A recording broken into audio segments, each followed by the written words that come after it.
տվել են կեղծանուններ, որպեսզի զանգեր կատարելուց ներկանան նշված կեղծանուններով, ինչպես նաև վերջիններիս արգելվել է գրասենյակներում ներկանալ իրենց իրական անուններով։ Քննիչը ներկայացնում է, թե ինչպես է գործել զանգերի կենտրոնը։ Գրասենյակներում աշխատակիցների հանգստի համար կառուցել են խոհանոցային պայմաններ, հանգստի պայմաններ։ Ամեն առավոտ ղեկավարները աշխատակիցներին տվել են հստակ հրահանգներ։ Սահմանվել են տվյալ օրվա եւ ամսվա համար նախատեսված թարգետներ, այսպես կոչված թիրախները, թե ով ինչքան գումար պետք է հափշտակի նշված օրը կամ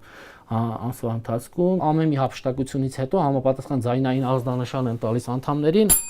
որ հափշտակությունը ստացվեց եւ էկրանին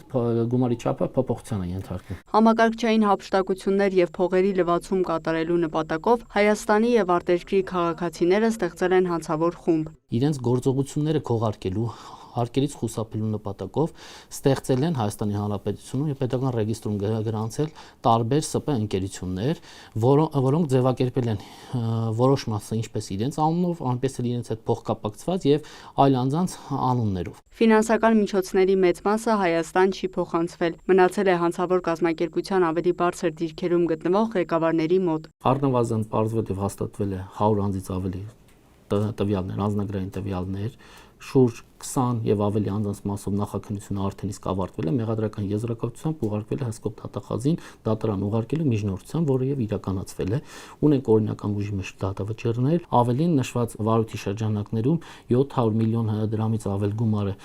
բռնագանձվել ի օգուտ Հայաստանի Հանրապետության։ Թիրախում եղել են Միացյալ Թագավորության, Շվեդիայի, Դանիայի 20-ից ավելի պետությունների քաղաքացիներ, 10,000-ից ավելի տուժողներ են եղել, որոնց տվյալները փոխանցվել են երկրների իրավասու մարմիններին իրենց քաղաքացիների իրավունքները իրացնելու համար։ Այստեղ պատկերված է հանցավոր կազմակերպության գրասենյակներից մեկի 2025 թվականի սեպտեմբեր ամսվա հափշտակությունների չափը, անձանց կեղծանունները, սահմանված թարգետը եւ հափշտակության գումարի չափը։ Աշխատակիցները հիմնականում զանգերով են կապ հաստատել մարդկանց հետ, առաջարկել ներդրումներ կատարել, հետագայում իբր ավելի մեծ գումար ստանալու համար։ Can you hear me?